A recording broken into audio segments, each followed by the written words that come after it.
नमस्कार, आपण पाहत आहे भांडा फूड न्यूज. एका दमात भ्रष्टाचारी कोमात. सोशल मीडिया, कर्जबाजारी, गुन्हेगारी, सट्टेबाजी, चोरी, मटका, जुगार, दारू, सावकारशाही, न्यायाच्या प्रतीक्षेत प्रशासन. भांडा फूड न्यूज. एका दमात भ्रष्टाचारी कोमात. गोटखिंडीत विना नंबर प्लेट डंपरमधून मुरुम खडी वाहतूक सुरू, नियम धाब्यावर. वाळवा तालुक्यातील गोटखिंडीत भडकंबे गावाच्या मध्यावर संतोषगिरी डोंगरावर खडी क्रेशर आहे. या ठिकाणी मुरुम उत्खनन चालू आहे. या खडी क्रेशरवर चालणाऱ्या डंपर वाहतुकीस असणाऱ्या काही डंपर गाड्यांना पाठीमागील बाजूस नंबर प्लेट नाही.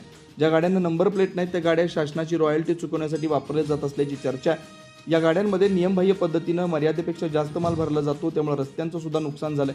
अतिवेगाने या गाड्या चालवल्यामुळे नागरिक व चालक यांच्यात वाद होत आहेत. जाणून बुजून या गाड्यांना नंबर प्लेट बसवलेलं नाहीत अशी चर्चा आहे. अपघात एखादा झाला तर काय करायचं? नंबर प्लेट नसल्यामुळे पाठीमागून गाडीचा नंबर दिसत नाही.